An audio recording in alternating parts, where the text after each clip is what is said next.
বন্ধুরা আজকের ভিডিওটি তাদের কাছে খুবই ইম্পর্টেন্ট হতে যাচ্ছে যারা অফিসে কাজ করেন বা কোনো কোম্পানিতে কাজ করেন বা যারা ইন্টারভিউ দিবেন। বন্ধুরা তাদের কাছে এই ভিডিওটি আজ অত্যন্ত গুরুত্বপূর্ণ, কারণ বন্ধুরা আজকে আপনাদেরকে 5টি খুব ইম্পর্টেন্ট ফর্মুলা দেখাবো। এই ফর্মুলাগুলো যদি আপনারা ভালো মতন আয়ত্ত করতে পারেন এবং সেটি ইমপ্লিমেন্ট করতে পারেন অফিসে, তাহলে আপনারা খুব সহজেই আপনার বসকে বা আপনার কলিগকে খুব সহজেই প্রভাবিত করতে পারবেন। বন্ধুরা তার জন্য একটা একটা করে দেখে নিন। সবার আগে চলে আসি বন্ধুরা সাম ফাংশন। সাম ফাংশন অত্যন্ত গুরুত্বপূর্ণ ফাংশন এবং সবারই জানা উচিত। বন্ধুরা দেখুন, এই যে টেবিলটা আছে, টেবিলে অ্যামাউন্টের যে কলামটা আছে, আমি এখানে সাম করব। সাম কি করে করব? ইকুয়াল টু সাম, সাম একটা ফাংশন বা ফর্মুলা, ব্র্যাকেট দিলাম। এবার যে সেলগুলোকে আমি সাম করব পরপর সেই সেলগুলোকে সিলেক্ট করলাম। G2 প্রথম সেলটার নাম G2 আর লাস্টের সেলটার নাম G14। তাহলে এবার ব্র্যাকেট ক্লোজ করলাম, এটাকে সেল রেঞ্জ বলা হয়, এন্টার মারলাম। দেখুন বন্ধুরা সাম অটোমেটিক চলে আসলো এখানে। এইবার বন্ধুরা দেখুন, আরো খুব সহজে আপনাদেরকে দেখাচ্ছি। যে সেলগুলো আমি সিলেক্ট করলাম, সিলেক্ট করার পরে বন্ধুরা আপনারা এক্সেলের স্ট্যাটাস বারে চলে যান। দেখুন ডান দিকে স্ট্যাটাস বারের মধ্যে সাম দেখাচ্ছে। যে সেলগুলোকে আমি সিলেক্ট করলাম তার সাম এখানে শো করছে, কতগুলো সেল আমি সিলেক্ট করলাম কাউন্ট দেখাচ্ছে এবং এভারেজটাও দেখাচ্ছে। তো আপনারা যদি জাস্ট দেখতে চান যে আমি এই কয়েকটা সেলের যোগ কতটা আমরা দেখবো, তাহলে আপনাকে ক্যালকুলেটর করতে হবে না, ফর্মুলাও এন্ট্রি করতে হবে না, জাস্ট সিলেক্ট করলেই আপনার স্ট্যাটাস বারের মধ্যে শো করছে। এবার তো হলো বন্ধুরা, পরপর আমি সেল রেঞ্জ নিলাম। এবার যদি আপনাকে বলে বন্ধুরা যে কিছু কিছু সেল থেকে নিব, তাহলে আপনারা কি করে করবেন? ধরুন বন্ধুরা এখানে আমি এই অ্যামাউন্ট এখানে যোগ করব, এখানে কিছু সেল থাকলো, এখানে কিছু সেল থাকলো। এবার আর একটা জায়গায় আমি দিচ্ছি, এখানে কিছু সেল থাকলো। আমরা যোগ করব কিভাবে? এই যে দেখুন, এখানেও কিছু আছে, এখানেও কিছু আছে, এখানেও কিছু আছে। এবার আমরা যোগ করব কি করে বন্ধুরা? এখানেও তো আমরা পরপর করেছিলাম, পরপর সিলেক্ট করেছিলাম, কিন্তু এখানে কি করে সিলেক্ট করব? তাহলে এখানে কি করে করতে হবে দেখুন, equal to some, first bracket, প্রথম সেল রেঞ্জটাকে সিলেক্ট করলাম, কমা দিব বন্ধুরা, কমা, তারপরে সেল রেঞ্জটাকে সিলেক্ট করলাম, কমা, তারপরে সেল রেঞ্জটাকে সিলেক্ট করলাম, ব্র্যাকেট ক্লোজ করলাম, এন্টার মারলাম। দেখুন এইভাবেও আমরা করতে পারি যোগ, যখন সেপারেট সেপারেট জায়গায় সেলগুলোকে আমরা একসঙ্গে যোগ করব। ওকে বন্ধুরা, এইটা হলো সাম। এবার চলে যাই বন্ধুরা সাব টোটাল। সাব টোটাল খুবই ইম্পর্টেন্ট একটা ফাংশন। বন্ধুরা দেখুন, আপনার কাছে এরকম একটা ডেটাবেস আছে। ওকে বন্ধুরা, ডেটাবেস থাকার পরে এবার আপনি কি করবেন, এখানে যোগ করলেন, এখানে আমি যোগ করব। এই যে পুরো সেলটা যে আছে, পুরো সেলটাই অ্যামাউন্টটাকে আমি এখানে যোগ করে নিলাম। ওকে, যোগ করে নেওয়ার পরে দেখুন টোটালটাই চলে আসছে, যেটা লাস্ট সাম ফাংশন আপনাদেরকে দেখিয়েছি। কিন্তু এখানে প্রবলেমটা কি দেখুন, এখানে যদি আপনি চান যে আমি কিবোর্ড কতগুলো পারচেস হয়েছে আমি দেখবো, তাই আমি কিবোর্ডে সিলেক্ট করলাম, ওকে করলাম। তাহলে দেখুন এখানে সামটা কিন্তু আসছে না, আর সামটা আসবেও না যদি আমরা সাম ফাংশন এখানে ইউজ করি। তাহলে এইখানে আমাদেরকে কি ইউজ করতে হবে? সেখানে আমাদেরকে ইউজ করতে হবে সাব টোটাল। খুব ইম্পর্টেন্ট ফাংশন। দেখুন বন্ধুরা, সাব টোটাল আমরা কি করে করব? Equal to sub total. এইবার দেখুন সাব টোটালের অনেকগুলো আছে, কি করব আমরা করব সাম। সাম কত নাম্বার ইন্ডিকেট করছে? 9 নাম্বার। তাহলে এখানে 9 লিখতে পারি, বা এই জায়গাটা আমরা ডবল ক্লিক করলাম, তাও চলে আসলো 9, কমা। এবার কি করব? কোন কলামের উপরে সাম করব? এই যে কলামটার উপরে করব। তাহলে এই কলামটাকে পুরো আমি সিলেক্ট করে নিলাম। ওকে, করে নেওয়ার পর ব্র্যাকেট ক্লোজ করলাম, এন্টার মারলাম। দেখুন এবার কিন্তু এই ঘরটা আমি মার্ক করে দিই আপনাদের বুঝতে সুবিধার জন্য। দেখুন এই ঘরটা কিন্তু সাম হলো। এইবার মজার জিনিস দেখুন বন্ধুরা, এইভাবে এবার দেখুন মনিটরটাকে সিলেক্ট করলাম, শুধুমাত্র মনিটর। দেখুন এবার মনিটরের যোগফল চলে আসলো। এবার আমি চাচ্ছি যে মাউস করব, মাউস আর মনিটর সিলেক্ট করলাম, দেখুন মাউস আর মনিটরের যোগফল এখানে চলে আসলো বন্ধুরা। তাহলে এইভাবে খুব সহজেই সাব টোটাল ব্যবহার করতে হবে। এই জায়গায় কিন্তু সাম করা যাবে না। তো সাব টোটাল আমরা ফিল্টারিং এর ক্ষেত্রে সবচেয়ে ইম্পর্টেন্ট, খুবই ইম্পর্টেন্ট একটা ফর্মুলা বন্ধুরা। অনেকেই এটা অ্যাপ্লাই করতে পারবে না, আর এক্ষেত্রে আপনার সুবিধা, যদি আপনারা এটা করতে পারেন তাহলে বস খুব সহজেই আপনার উপর সন্তুষ্ট হবেন। চলে আসে বন্ধুরা নেক্সট ফর্মুলা। কাউন্টিভ ফাংশনের কাজের আগে কাউন্ট ফাংশনটাকে জেনে নিই ছোট্ট করে। Equal to count.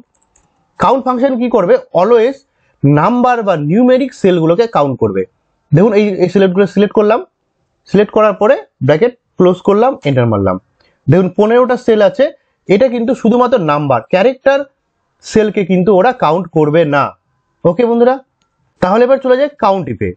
কাউন্ট কি করব, আমার একটা সেল রেঞ্জের মধ্যে থেকে পার্টিকুলার কোনো আইটেম কতবার আছে সেটা আমরা কাউন্ট করে দেখব। খুবই ইম্পর্টেন্ট, এটা কিন্তু আপনার খুবই কাজে লাগবে যে কোনো সময়।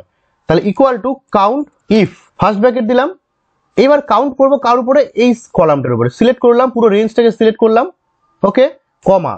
এবার ডবল ইনভার্টেড কমার মধ্যে ক্রাইটেরিয়া, দেখুন এখানে ক্রাইটেরিয়া দিয়েছে। ক্রাইটেরিয়া মানে এবার কন্ডিশনটা কি হবে, কাকে আমি খুঁজবো, ধরুন মাউসকে খুঁজবো, তাহলে মাউস লিখলাম, লেখার পরে ফার্স্ট ব্র্যাকেট ক্লোজ করলাম, এন্টার মারলাম।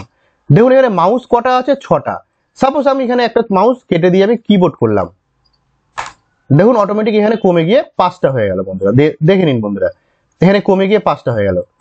এবার আমি যদি এই জায়গাটাতে মাউস আরেকটা বাড়িয়ে দিই, এন্টার মারলাম, দেখুন 6টা হয়ে গেল। তাহলে কাউন্টিফের কাজ কি, কোনো একটা সেল রেঞ্জ থেকে পার্টিকুলার কোনো আইটেম কতবার আছে সেটা কাউন্ট করে ওরা দেখাবে। এবার নেক্সট ফর্মুলা আরো ইম্পর্টেন্ট বন্ধুরা, সেটা হলো সামইফ। ইকুয়াল টু সামইফের কাজ কি বন্ধুরা, এবার যোগ করে দেখাবে ক্রাইটেরিয়ার উপর বেস করে। সাপোজ আমরা চাচ্ছি যে এই মাউসটা যে নিলাম 6টা, এবার কতগুলো আইটেম আমার আছে, মাউসের কতগুলো আইটেম আমি পারচেস করেছি, তার জন্য সামইফ ফার্স্ট ব্র্যাকেট দিলাম, রেঞ্জ। এখানে রেঞ্জ বলতে ক্রাইটেরিয়ার রেঞ্জ, ক্রাইটেরিয়া রেঞ্জ বলতে ক্রাইটেরিয়া রেঞ্জ কোথায় আছে, এই সেলগুলো, তাহলে এই সেলগুলোকে আমি সিলেক্ট করলাম, কমা, ওকে। এইবার ক্রাইটেরিয়া কার আমি সাম বার করব, মাউসের, তাহলে এখানে লিখলাম মাউস, ডবল ইনভার্টেড কমার মধ্যে লিখতে হবে মাউস, ওকে, কমা। নেক্সট আছে সাম রেঞ্জ, মানে আমি যে এখান থেকে বের করব মাউস, তার কি যোগ করব, তার আমি কোয়ান্টিটি যোগ করব, তাহলে কোয়ান্টিটির এই রেঞ্জটাকে সিলেক্ট করতে হবে। ওকে বন্ধুরা, দেখুন সবার আগে কি করলাম, সবার আগে কাকে খুঁজবো, মাউসকে, তাহলে মাউসটা কোন রেঞ্জের মধ্যে আছে, কোন কলামে আছে, সেই কলামের রেঞ্জটাকে সিলেক্ট করলাম। তারপরে ক্রাইটেরিয়া বলতে বোঝাচ্ছে কাকে খুঁজবো, মাউসকে, এবার তার কোন কলামটাকে যোগ করব, কোয়ান্টিটি যোগ করব, ওকে, ক্লোজ করলাম, এন্টার মারলাম। দেখুন 82 মাউসে কি আছে, 82 কোয়ান্টিটি পারচেস করেছি। সাপোজ এখান থেকে আমি 18 এর জায়গায় আমি 50 করে দিই, অটোমেটিক এখানে বেড়ে গেল। দেখুন আমি র্যামে করছি, তাতে কোনো পার্থক্য হচ্ছে না, আমি মাউসে আমি 100 করে দিলাম, দেখুন 164 হয়ে গেল। তাহলে এটা হলো সামি ফাংশন। এটাও খুবই ইম্পর্টেন্ট, আপনাদের খুবই কাজে লাগবে যখন প্রচুর ডেটাকে নিয়ে আপনারা কাজ করবেন আর আপনার হাতে সময় কম থাকবে। নেক্সট চলে আসি বন্ধুরা vlookup। vlookup ফাংশনটা আরো ইম্পর্টেন্ট, এখানটায় কিভাবে আমরা অ্যাপ্লাই করব। সবার আগে এখানে নেম লিখলাম, এখানে বেসিক স্যালারি। এবার দেখুন আপনার কাছে এখানে প্রচুর লিস্ট আছে, এমপ্লয়ির নামের লিস্ট আছে, আমি চাচ্ছি যে এখান থেকে সার্চ করে আপনাদেরকে এখানে দেখাবে, ওকে, আপনি যে নামটা লিখবেন সেই নামের সার্চ করে আপনাকে এখানে দেখাবে বেসিক স্যালারি। কি করে করবেন বন্ধুরা, vlookup এর মাধ্যমে, খুব ইম্পর্টেন্ট। ইকুয়াল টু vlookup, ওকে, লেখার পর দেখুন লুকআপ ভ্যালু বলতে বোঝাচ্ছে কোন ভ্যালুটাকে আমি বা কোন নামটাকে আমি এখানে সার্চ করব, আমি কোন নামটাকে সার্চ করব, যাই নামে সার্চ করি যেটা আমি এইখানে লিখবো, তাহলে এই সেলটাকে সিলেক্ট করলাম, কমা। এইবার দেখুন বন্ধুরা বলছে লুকআপ টেবিল বলতে কোনটা, এটা লুকআপ টেবিল, তাহলে লুকআপ টেবিলটাকে পুরোটাকে সিলেক্ট করলাম, কমা। এইবার হচ্ছে কলাম ইন্ডেক্স নাম্বার, এবার কোন এই বেসিক স্যালারি যেটা আমি শো করবে সেটা কত নাম্বার কলামে আছে, এই যে টেবিলের কত নাম্বার কলাম, 2 নাম্বার, তাহলে 2 করলাম, কমা। আচ্ছা 2 দেওয়ার পরে এবার দেখুন ট্রু আর ফলস দুটো অপশন দেখাচ্ছে, আমরা সবসময় করব ফলস, মানে এক্সাক্ট ম্যাচ, তাহলে এক্সাক্ট ম্যাচটাতে ক্লিক করলাম, মানে ফলস করলাম, ফলস করার পরে ব্র্যাকেট ক্লোজ করে এন্টার মারলাম। এখানে এনে দেখাচ্ছে, তার কারণ হচ্ছে এখানে কোনো ভ্যালু দেওয়া নাই, এখানে আমি রশিদ দিলাম, এন্টার মারলাম। দেখুন রশিদের বেসিক স্যালারি শো করছে। এবার আমি এখানে রাহুল দিলাম, এন্টার মারলাম, দেখুন রাহুলের বেসিক স্যালারিটা শো করছে। এবার সালমান দিলাম, দেখুন বন্ধুরা সালমানের বেসিক স্যালারি শো করছে। তো এইভাবে আমরা সার্চ করে নিয়ে আসতে পারবো, এই একটা টেকনিক, এক্সেলে খুব সুন্দর টেকনিক, যেখানে আমরা কোনো ভ্যালুকে সার্চ করে নিয়ে আসতে পারি কোনো ডেটাবেস থেকে, বড় ডেটাবেস থেকে। তো বন্ধুরা এই হলো আপনার 5টা ফর্মুলা, দুর্দান্ত ফর্মুলা, এগুলো আপনারা অ্যাপ্লাই করবেন, তাহলে খুব সহজেই আপনারা আপনার বসকে বা আপনার এমপ্লয়িকে প্রভাবিত করতে পারবেন। তো বন্ধুরা আজকের ভিডিওটা এই পর্যন্তই। আপনার যদি ভালো লাগে তাহলে অবশ্যই লাইক, শেয়ার এবং সাবস্ক্রাইব করে দেবেন। ততক্ষণের জন্য ধন্যবাদ।